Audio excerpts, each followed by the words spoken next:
A very good morning aspirants. आज हम पढ़ेंगे 3 जून 2023 के करंट अफेयर्स। आज की फर्स्ट न्यूज है NVS-1 लॉन्च्ड बाय। अब NVS-1 है क्या? ये एक नेविगेशन सैटेलाइट है। तो ये लॉन्च किया गया है किसके द्वारा? इसरो, यानी कि इंडियन स्पेस रिसर्च ऑर्गेनाइजेशन के द्वारा। अब इसरो क्या है? इसरो जो है नेशनल स्पेस एजेंसी है इंडिया की, जैसे कि नासा है यूएसए की है, जाक्सा है जापान की है, नेशनल एजेंसी, ठीक है, जो नेशनल लेवल पे स्पेस एक्सप्लोरेशन का काम करते हैं उस तरह से। तो इंडिया की है इसरो, और इसरो के द्वारा NVS-1 जो कि एक नेविगेशन सैटेलाइट है लॉन्च किया गया है। लॉन्च्ड बाय कौन से रॉकेट के थ्रू लॉन्च किया गया है? GSLV geosynchronous launch vehicle F-12 rocket के द्वारा। ठीक है, कहां से लॉन्च किया गया है, किससे लॉन्च किया गया है, कहां से लॉन्च किया गया है, किसने लॉन्च किया है, सब बहुत इंपॉर्टेंट पॉइंट्स हैं। सो सतीश धवन स्पेस सेंटर जो कि श्रीहरिकोटा आंध्र प्रदेश में है, वहां से ये लॉन्च किया गया है। ठीक है, सेकेंड न्यूज है, तो रिसेंटली जो है आईफा अवार्ड्स हुए हैं जिनके बारे में हम पढ़ेंगे। The international Indian film academy awards IIFA 2023 कहां पे हुए हैं? अबू धाबी में हुए। होस्टेड बाय, अब इनको होस्ट किसने किया है? अभिषेक बच्चन एंड विकी कौशल ने। अब देखिए यहाँ पे अलग अलग कैटेगरीज में कुछ अवार्ड्स दिए गए हैं जिनके बारे में हम पढ़ेंगे। वैसे तो बहुत लंबी लिस्ट है, बट हम वो सारे नहीं पढ़ेंगे, कुछ इंपॉर्टेंट ही पढ़ेंगे। ठीक है, जैसे बेस्ट पिक्चर का अवार्ड आईफा में दिया गया है दृश्यम 2 को। Best director R Madhavan, best actor male में Hrithik Roshan for Vikram Vedha, and best actor female Alia Bhatt Gangubai Kathiawadi के लिए। ठीक है, एंड लास्ट है outstanding achievement in Indian cinema. Indian cinema में किसी की आउटस्टैंडिंग अचीवमेंट या बहुत सारी चीजें ये स्टडी करते हैं उस हिसाब से, तो वो कमल हसन को दिया गया है।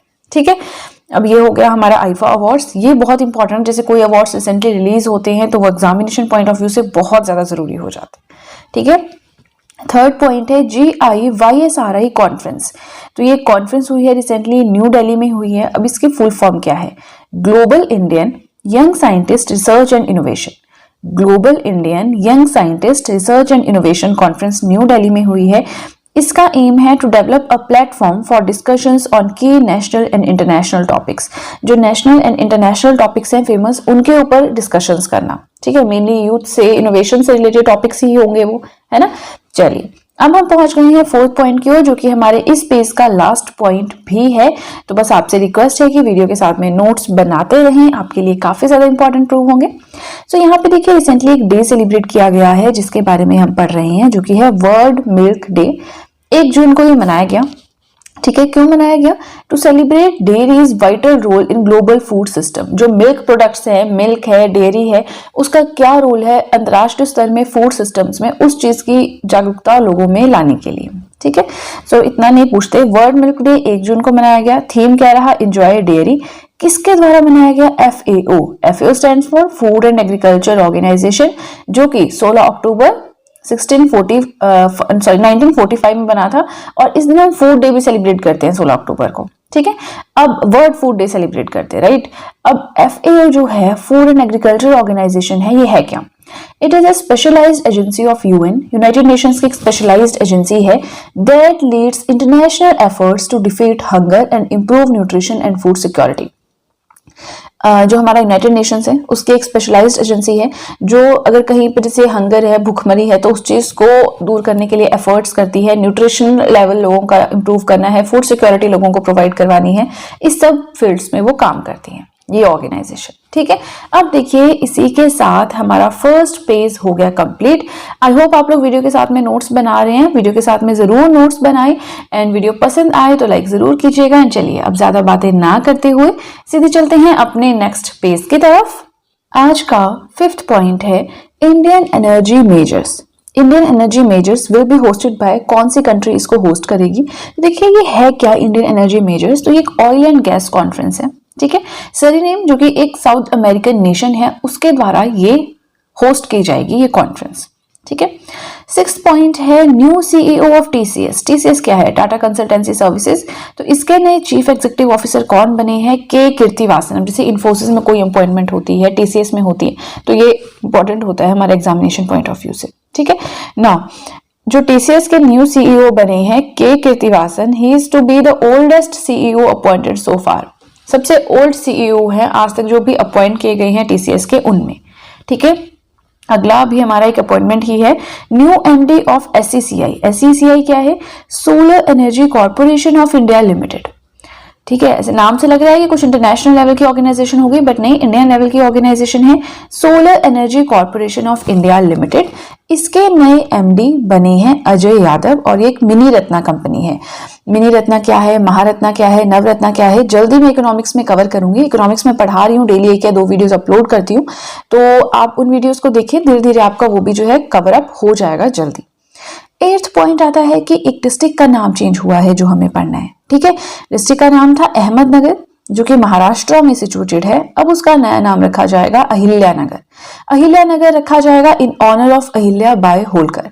जो अहिल्या बाई होलकर थे, वहां की फेमस पर्सनैलिटी है महाराष्ट्र की, तो उनके याद में, उनके ऑनर में ये रखा जाएगा। And she is known for building temples and public rest houses through out India. India में हर जगह पे जो है काफी उन्होंने पब्लिक रेस्ट हाउस बनवाए हैं, मंदिर बनवाए हैं, तो इसके लिए वो फेमस हैं। ठीक है, चलिए 8th पॉइंट भी हो गया। 9th पॉइंट की ओर चलते हैं। First female NCC cadet in India to complete advanced mountaineering course. पहली फीमेल जिन्होंने एडवांस माउंटेनियरिंग कोर्स एनसीसी का कंप्लीट किया है, कौन बनी है? शालिनी सिंह बनी है। कहां पे हुआ था ये कोर्स? In the Himalayan region of Uttarkashi in Uttarakhand.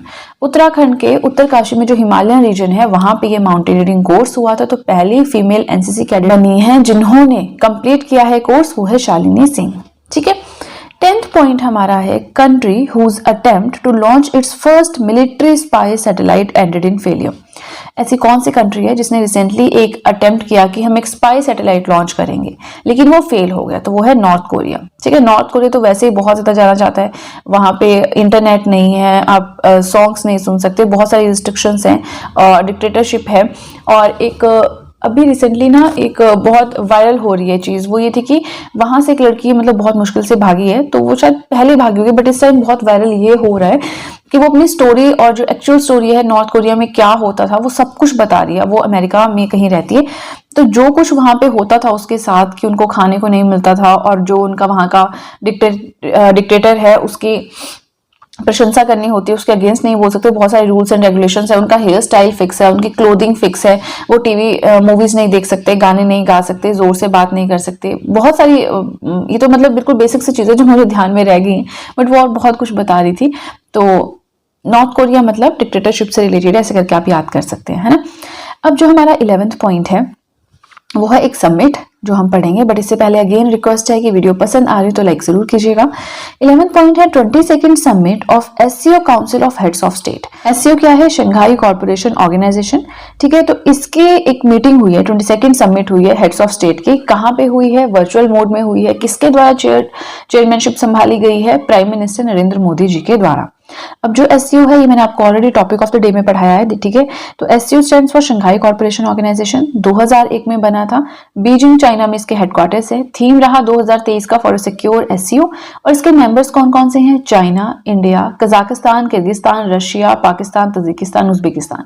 तो मेनली जो सेंट्रल एशिया की कंट्रीज हैं वो इसकी मेंबर्स हैं, बाकी इंडिया है, चाइना है। ठीक है, चलिए इसी के साथ हमारा सेकंड पेज भी हुआ कंप्लीट, बट अभी वीडियो कंप्लीट नहीं हुआ है, अभी हमें और भी कुछ पॉइंट्स पढ़ने हैं, तो थोड़ा सा पेशेंस बना के रखें, नोट्स बनाते रहें। एंड चलिए अब ज्यादा बातें ना करते हुए सीधे चलते हैं अपने नेक्स्ट पेज की तरफ। आज का 12th पॉइंट है, India has become a global leader in spreading awareness about the deadly effects of tobacco consumption. तो इंडिया जो है अंतरराष्ट्रीय स्तर पे लीडर बना है, जिसमें वो क्या करेगा? लोगों में जागरूकता लाएगा कि टोबैको को कंज्यूम करके क्या क्या हेल्थ इफेक्ट्स होते हैं इससे रिलेटेड।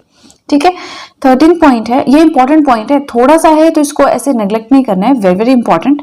13th पॉइंट है, environmental airline of the year 2023 कौन बना है? Environmental airline of the year Etihad Airways बना है। जो एयरलाइन रेटिंग अवार्ड्स हुए थे वहां पे ये अनाउंसमेंट की गई है, और ये जो अवार्ड है, ये जो टाइटल है, ये रैंक किया जाता है एयरलाइंस को on their innovation, route networks and safety secure. तो बहुत सारे पैरामीटर्स हैं, ये तो हल्का सा बताया है, बट बहुत सारे पैरामीटर्स हैं जिसके बेस पे ये अवार्ड दिया गया है एतिहाद एयरवेज को। ठीक है, 14th पॉइंट है, IITs first ever overseas campus. अब आईआईटी का पहला इंडिया से बाहर कैंपस जांजिबार तंजानिया में बनेगा under the name IIT Madras at Zanzibar, इस नाम से होगा। और अब इंडिया ने क्या किया कि 3 कैंपस जो है IITs के इंडिया के बाहर खोलेगा। तो एक तो हो गया ज़ांज़ीबार तंजानिया में, एक अबू धाबी में होगा, एक कोलालमपुर में होगा। ठीक है, चलिए 14 पॉइंट भी हमारा हो गया। 15 पॉइंट के ओर चलते हैं। तो रिसेंटली एक स्कीम जो है लॉन्च की गई है जिसके बारे में हम पढ़ेंगे, जिसका नाम है cities CITIIS 2.0 approved by central government. Full form क्या है? City investments to innovate, integrate and sustain 2.0। ठीक है। 16 पॉइंट है वेद कुमारी घाय। वेद कुमारी घाय पास टू बी रिसेंटली इनकी डेथ हुई है। कौन थे? नोटेड संस्कृत स्कॉलर थे, पद्मश्री अवार्डी थे। ठीक है।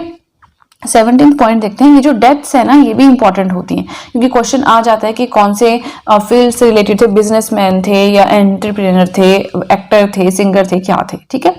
So country that announce to send man to moon by 2030, ऐसी कौन सी कंट्री है, कौन सा देश है जिसने रिसेंटली अनाउंस किया है कि इंसानों को चांद पे भेजा जाएगा 2030 तक? तो वो है चाइना। मतलब एक मैन्ड मिशन, एक ऐसा मिशन भेजेंगे जिसमें इंसान भी जाएंगे। ठीक है।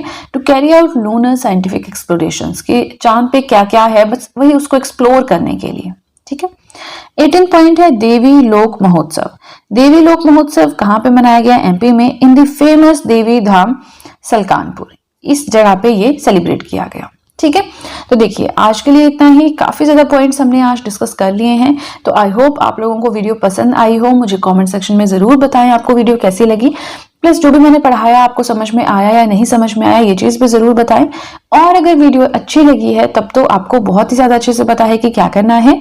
जल्दी से कर दीजिए चैनल को सब्सक्राइब, बेल आइकन को कीजिए प्रेस, सो दैट मैं जैसे कोई वीडियो अपलोड करूं सबसे पहले नोटिफिकेशन आपके पास पहुंचे। प्लस जो भी आपके फ्रेंड्स हैं जो भी गवर्नमेंट एग्जाम्स के लिए प्रिपेयर कर रहे हैं, उनके साथ भी मेरे चैनल का लिंक जरूर शेयर करें, so that in handwritten notes का उन्हें भी कुछ फायदा हो सके। तो चलिए फ्रेंड्स, आज के लिए इतना ही। अब हम मिलेंगे नेक्स्ट वीडियो में। So that's it and see you soon.